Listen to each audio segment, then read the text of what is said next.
السلام علیکم ورحمۃ اللہ وبرکاتہ۔ الحمد للہ رب العالمین والعاقبۃ للمتقین والصلاۃ والسلام علی رسولہ الکریم۔ محترم حضرات و خواتین، ہم نے غالباً اس سے پہلے اس موضوع پر آپ سے بات نہیں کیا ہے، اور اس کا موضوع ہے کہ رمضان اور بدعت یا رمضان اور خرافات۔ ہم مختصراً آپ کے سامنے یہ بات رکھنا چاہتے ہیں۔ اللہ تعالیٰ سے ہم دعا کرتے ہیں کہ اللہ تعالیٰ ہمیں صحیح بات کہنے کی اور آپ کو صحیح بات سمجھنے کی توفیق عطا فرمائے۔ دیکھیں، میں شروع کرتا ہوں۔ یہ جو روزہ شروع ہوتا ہے تو اس میں آدمی یہ سمجھتا ہے کہ الفاظ کے ذریعے نیت کرنا ضروری ہے۔ یہ ایک دم بدعت ہے۔ اور یہ بھی آپ کو بتا دیں کہ جو الفاظ آپ کو یاد ہیں، بصوم غد نویت من شہر رمضان، یہ الفاظ کوئی حدیث میں لکھے ہی نہیں ہیں۔ یہ ایک دم غلط ہے، اور اس کو لازم سمجھنا جو ہے وہ سنت کے خلاف ہے۔ اسی طریقے سے ہمارے معاشرے میں جو ہے، جب بچہ پہلی مرتبہ روزہ رکھتا ہے تو باقاعدہ اس کو روزہ کشائی کہتے ہیں۔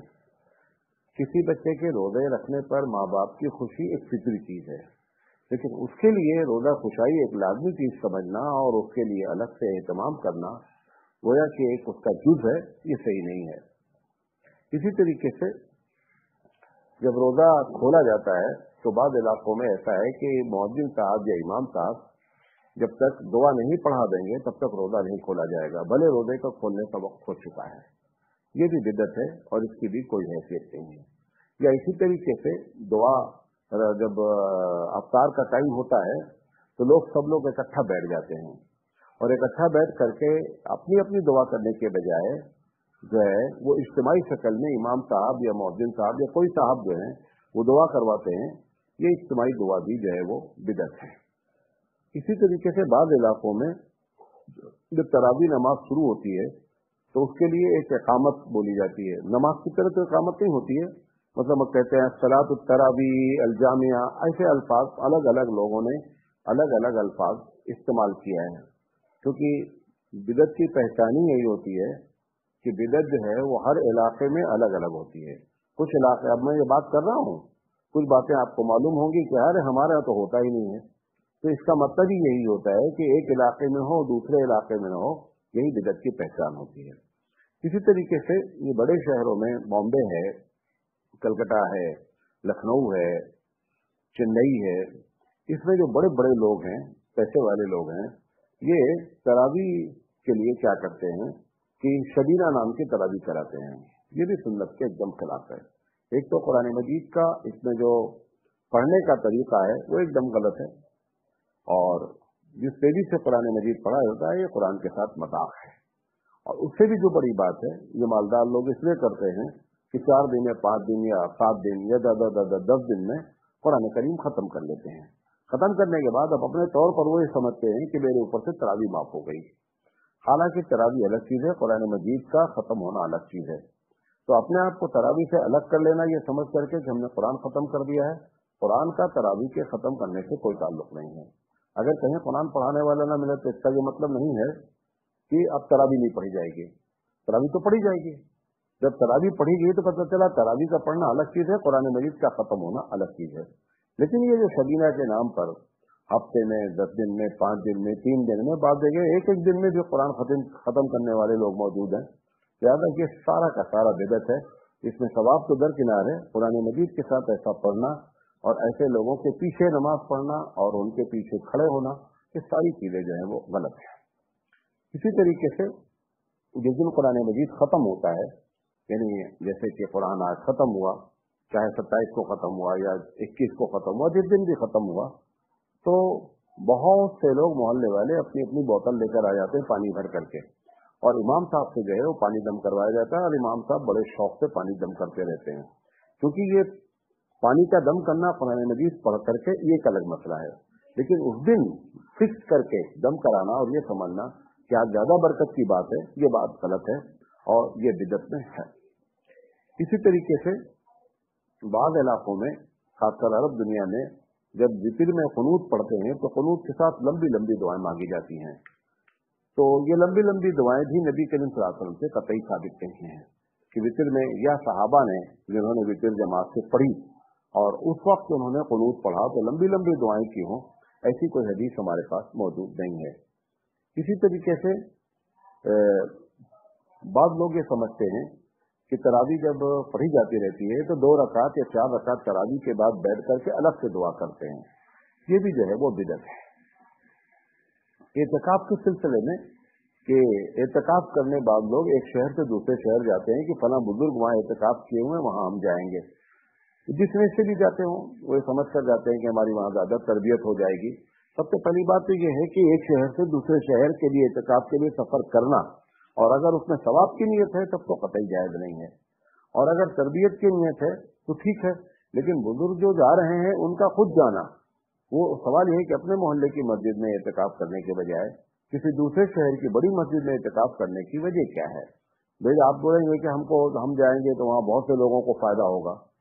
सबसे पहले अपने मस्जिद का एतकाफ देखना चाहिए। और अब एक रस्म बनती जा रही है, अगर मैं ये लफ्ज इस्तेमाल करूं कि ये एक बिजनेस हो गया है तो शायद आपको बुरा लगे, लेकिन हकीकत में ये एक तिजारत का सिलसिला शुरू हो गया है।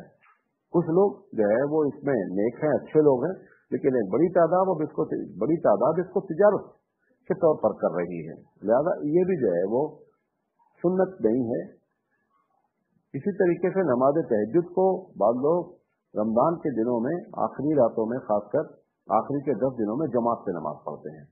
ये भी जो है वो, वैसे भी आपको बता दें हमारे नजदीक, अहनाफ के नजदीक तो कोई भी नमाज तरावी को छोड़कर सुन्नत नमाज, नफिल नमाज जमात से पढ़ा जाना जायज ही नहीं है। जमात तो सिर्फ फर्ज की होती है, तो सिर्फ वाजिब है उसकी होती है, और ज्यादा तरावी होती है। लेकिन बकिया और कोई भी नमाज जो नमाज सुन्नत है उसका जमात से पढ़ना साबित नहीं है। उस पर मजे की बात यह है कि सलातुत तस्बीह को आखिरी बाद मस्जिदों में आखिरी रातों में जो है वो जमात से पढ़ने का एहतमाम किया जाता है। ये कतई बिदअत है।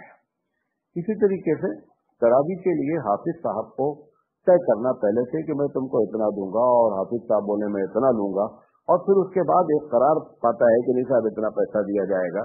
ये जो पहले से तय किया जाता है, मौथानी रहमतुल्लाह अलैह और दारुल देवबंद वगैरह का जो फतवा है वो ये है कि कतई जायज नहीं है। और इसके लिए जो चंदा करके घूमते हैं और समझ रहे हैं मैं दीन का काम कर रहा हूँ, और पूरे मोहल्ले दरवाजे जा करके लोगों से चंदा करते हैं, न चंदा करना सही है न चंदा देना सही है। इसी तरीके से कमेटी वाले हाफिज साहब पर ये जोर डालते हैं कि आप जल्दी जल्दी नमाज पढ़कर खत्म कीजिए ताकि ज्यादा से ज्यादा लोग हमारी मस्जिद में आवें। ये बहुत बड़ा गलत तरीका है, क्योंकि इमाम जो है वो खुद मुख्तार होता है। इमाम जो है वो किसी मुक्तदी के ताबे नहीं होता कि मुक्तदी साहब उसको मशवरा दें कि साहब आप नमाज जल्दी पढ़ाइए, छोटी पढ़ाइए, ये बड़ी पढ़ाइए। ये एकदम गलत तरीका है। इसी तरीके से भारत, बांग्लादेश और पाकिस्तान वगैरह में आखिरी जुमा जो रमजान का होता है उसको लोग जुमतुल विदा कहते हैं। जुमतुल विदा शरीयत में कोई चीज ही नहीं है। हत्ता कि यहाँ तो यूपी वगैरह में बाकायदा जुमतुल विदा का मतलब ये होता है कि बाकायदा वो त्योहार है, और जो लोग मालदार लोग हैं वो जुमा के लिए अलग कपड़ा बनाते हैं, जुमतुल विदा के लिए, और ईद के लिए अलग कपड़ा बनाते हैं, और दोनों कपड़े अलग अलग पहने जाते हैं। ये जुमतुल विदा का जो तस्वुर आया है, जो कॉन्सेप्ट आया हुआ है, उसकी वजह बता दें कि ये कुछ लोग, बहुत पहले की बात है कि जो लोग रोजे से बेदार थे और एकाध रोजा 2 रोजा महीने में रख लेते थे, तो जब उनको आखिरी जुमा हुआ और ये हुआ कि अब रोजा खत्म होने वाला है, ये उस खुशी में इन लोगों ने जो है जुमतुल विदा बनाया कि चलो अब किसी तरीके से मतलब नौजुबिल्लाह हमारे सर से बला चली। ये इस चक्कर में जुमतुल विदा मनाया जाता है। लिहाजा जुमतुल विदा कोई चीज नहीं है। और फिर जुमतुल विदा के लिए लोगों का सफर करना, एक शहर से दूसरे शहर जाना, गांव वाले शहर जाना कि भाई आज जुमतुल विदा है, ये भी एकदम गलत है। इसी तरीके से जुमतुल विदा को त्योहार मना लेना, ये भी जो है वो एकदम जायज नहीं है बल्कि बिदअत है। तरावी के लिए जैसा मैंने बताया कि चंदा वगैरह करना ये सही नहीं है। ईद के दिन बाद लोग जो है वो महरम या गैर महरम की तमीज किए बगैर आपस में रिश्तेदार हाथ मिलाते हैं। ये भी जो है वो एकदम गलत चीज है। कुछ इलाकों में, बल्कि बड़े इलाकों में भारत के, ईद के दिन जब नमाज पढ़कर निकलते हैं, फारिग होते हैं, तो कोई काम नहीं करते और सीधे कब्रिस्तान जाते हैं। ये जो कब्रिस्तान जाने का कॉन्सेप्ट है, जो कब्रिस्तान जाने का तस्वुर है, ये तस्वुर एकदम गलत है। इसी तरीके से ये जो शब कदर کہ शब कदर जो मनाने का तरीका हमने इज्तिमाई तौर पर अख्तियार किया है कि जो है वो सब लोग इकट्ठा होंगे, शीरनी के लिए पैसा इकट्ठा किया जाएगा और फिर पूरी रात जागी जाएगी। ये बात आपको बता दें, नमाज फर्ज नमाज के लिए, नमाज जो मस्जिद जो है वो फर्ज नमाज के लिए है, मस्जिद इन सब कामों के लिए नहीं है। और इसी तरीके से ये शब कदर में बहुत सी मस्जिदों में बड़े एहतमाम के साथ हजारों लाखों रुपए लगा करके जो है वो चिरागा और उसको मस्जिद को सजाया जाता है। मस्जिद के सजाने का किसी भी मौके पर इस्लाम का कोई तस्वुर ही नहीं है, ये हम लोगों की अपनी इजाद है। इसी तरीके से बाद लोगों ने व्हाट्सएप पर ये चलाया है हदीस के नाम पर, और इसके बारे में बहुत पहले से ये तहकीक है कि ये हदीस लोगों ने गढ़ी है। हदीस ये है कि जुमा जो आखिरी जुमा होता है रमजान का, लोग कहते हैं कि आपकी जिंदगी भर की जितनी भी नमाज कज़ा हुई है उससे कोई बहस नहीं है, और 4 रकात नमाज इस तरतीब से पढ़ें। जानबूझकर मैं तरतीब आपको बयान नहीं कर रहा हूँ, क्योंकि मैं अगर तरतीब बयान करूंगा ना तो बाद लोग कहेंगे चलो ठीक है पढ़ लेते हैं, इसमें नुकसान क्या है, लिहाजा वो तरतीब में बयान नहीं करना चाहता हूँ। तो उस तरतीब के साथ अगर आप नमाज पढ़ेंगे तो आपकी जिंदगी भर में जितनी भी नमाजें कज़ा हुई हैं सब के सब जो है वो अदा हो जाएंगी और आपको अल्लाह माफ कर देगा। ये एकदम गलत बात है, झूठी रवायत है।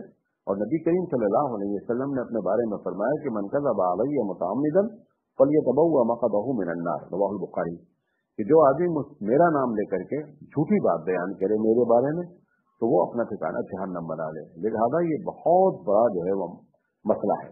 इसी तरीके से जब हाफिज साहब कुरान करीम खत्म कर देते हैं तो उनको दूल्हे की शक्ल बनाते हैं और दूल्हा उनको बनाते हैं, सेहरा पहनाते हैं, मसना पहनाते हैं, और फिर उनको बहुत आन बान शान से जो है वो रुखसत किया जाता है।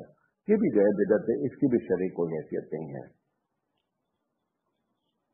इसी तरीके से जो लोग गांव वगैरह में एहतिकाफ करते हैं, जिस दिन उनका आखिरी दिन होता है एहतिकाफ का, तो उनके साथ बड़े एहतमाम के साथ जो है उनको रुखसत किया जाता है।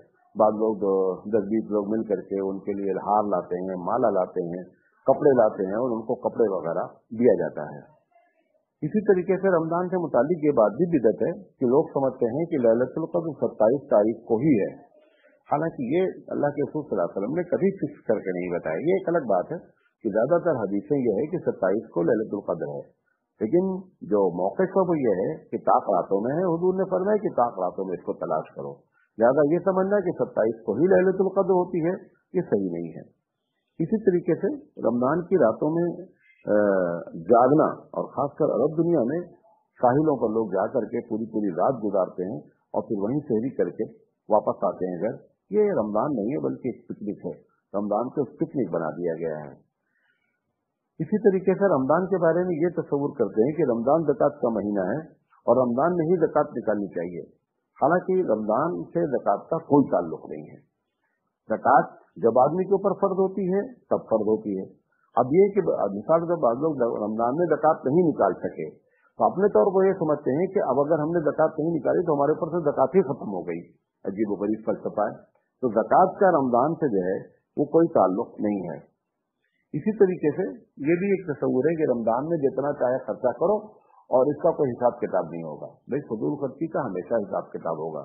कुरान मजीद ने कहा इन्नल मुबद्दिरीन, वहां पर अल्लाह ताला ने कोई कैद नहीं लगाई है कि रमजान में अगर खर्च किया गया तो हिसाब किताब नहीं होगा, बल्कि कहा गया कि शैतान के भाई हैं। लिहाजा ये तस्वुर कि रमजान में जो है, इसीलिए बहुत से लोग शहरों में जो बड़े बड़े लोग हैं वो रमजान के महीने में क्या करेंगे, फर्नीचर बदलेंगे, पर्दा बदलेंगे, घर को कलर कराएंगे, इस चक्कर में कि इसमें अगर कोई फजूल खर्ची भी होगी तो हमको इसका हिसाब नहीं होगा। ये एक गलत तस्वुर है। ये बातें जो है वो आपके सामने रखना चाहते थे। उम्मीद है कि बात हमारी आप समझ में आ गई होगी, और भी अगर कोई बात इंशाल्लाह याद आई तो बात करेंगे। हाँ, एक चीज और भी है कि बाद लोग ये समझते हैं कि जब रमजान की पहली रात हो, ये पहली तारीख हो, तो लोगों से माफी मांगना चाहिए और ये एक कोई शरई अम्र है, हालांकि इसका शरीयत से कोई ताल्लुक नहीं है, ये गलत रस्म है। ये बातें आपके सामने रखना चाहते थे। अस्सलाम वालेकुम वरहमतुल्लाह। मोहतरम हज़रात व ख़वातीन, मैं आज आपसे अपने दिल की बात करना चाहता हूँ।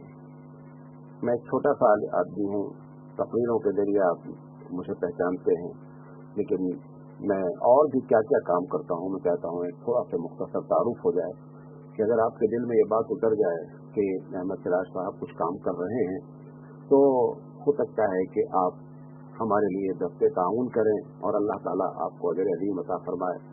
लेकिन अगर मेरी बात आपके दिल में न उतरे तो खुदा के वास्ते जब तक दिल में कोई चीज़ न उतरे तब तक उसको अमली शक्ल देना अच्छा नहीं है। यानी अगर हम ताउन की अपील कर रहे हैं लेकिन आपके दिल में ज़र्रा बराबर भी शक है तो फिर ऐसी जगह आप अपने पैसे को इस्तेमाल करें जहाँ पर आपका दिल मुतमईन हो, क्योंकि पैसा देने के बाद अगर दिल में शक हुआ खुदा न खास्ता तो ऐसे पैसे का भी फिर कोई सवाब नहीं मिलेगा। तो मैं मदरसा रियादुल उलूम हुबली कर्नाटक में बुनियादी तौर पर हमारा हेड क्वार्टर है, यहाँ पे हम रहते हैं। लेकिन ये मदरसा आम मदरसों से हट करके है।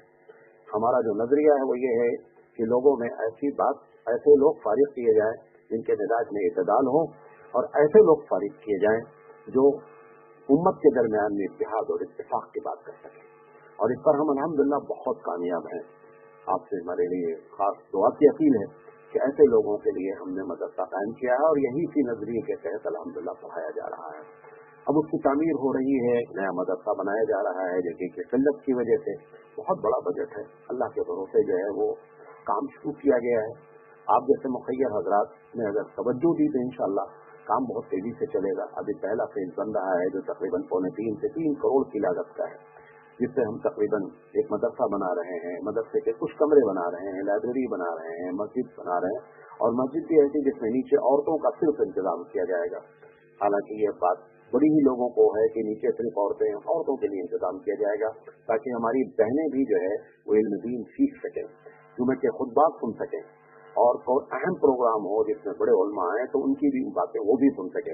सिर्फ मर्दों तक की बात पहुंचाना हमारी जिम्मेदारी नहीं है, बल्कि हमारी जिम्मेदारी है कि हम अपनी बहनों को भी दीन की बात पहुंचाएं। लिहाजा इस तरीके से आपसे बहुत ही आजिज़ाना दरख्वास्त है, और मैं बहुत ही परेशान हूँ कि कैसे ये पूरा होगा, लेकिन अल्लाह की ज़ात पर भरोसा है। और आप जैसे हजरात जो हमारे दोस्त हैं, जो हमारे मुखय्यर हजरात हैं, उनके ऊपर जो है अल्लाह ताला आपके दिलों में ये बात डाले कि ये काम करने का है। और दूसरी चीज जो मैं सोसाइटी फलाहुल मुस्लिमीन अयोध्या में चलाता हूँ, उसके भी मुख्तलिफ काम है। बेवाओं को पेंशन देते हैं, बहुत से लोगों को जो है राशन दिया जाता है, शादियों के मौके पर मदद की जाती है, सर्दियों के मौके पर उनके गर्म कपड़े और गर्म लिहाफ और कंबल का इंतजाम किया जाता है। और सबसे बड़ी बात यह जो बताना चाहता हूँ कि ये इंसानियत के नाते किया जाता है, किसी जात पात की बुनियाद पर नहीं किया जाता है, जिसकी वजह से इस खिदमत खल्क ने अपने पूरे इलाके में उन बरादराने वतन के दिल में जिन्हें बाबरी मस्जिद के निजाम के बाद सख्त नफरत हो गई थी, अल्हम्दुलिल्लाह अला कुल्ले हाल एक बड़ी तादाद जो है वो हमारी सोसाइटी से मोहब्बत करती है, प्यार करती है। हम शहर अयोध्या जैसे शहर में हमने जो है वो वाटर कूलर का इंतजाम किया, जिससे बहुत लोग मुतासिर हुए। लिहाजा आपसे दरख्वास्त है इस सोसाइटी, इसका भी लाखों का बजट है। सब मिला करके अगर मैं बताऊं आपको कि सोसाइटी का और मदरसे का बजट तकरीबन 90 लाख रुपए के आसपास जा रहा है, और तामीर का बजट इसके अलावा है। उससे भी बड़ी बात एक बताना आपको चाहता हूं कि अभी 2019 मार्च में जो हमारी सोसाइटी की मीटिंग हुई है, क्योंकि अयोध्या के हालात, फैजाबाद के हालात दीनी लिहाज से बहुत ही कमतर हैं।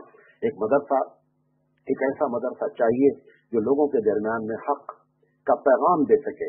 कोई भी आदमी आगे बढ़ता नहीं है हमारे डर के कि वहाँ मदरसा कैसे चलाया जाएगा, लेकिन हमने हिम्मत की है और आप लोगों का ताउन रहा तो इंशाअल्लाह हमने जो नाम भी रखा है दारुल उलूम अयोध्या के नाम से, हम मदरसा जो है तामीर करने जा रहे हैं। इसमें भी आपसे जो है भरपूर मदद और भरपूर ताउन की अपील है।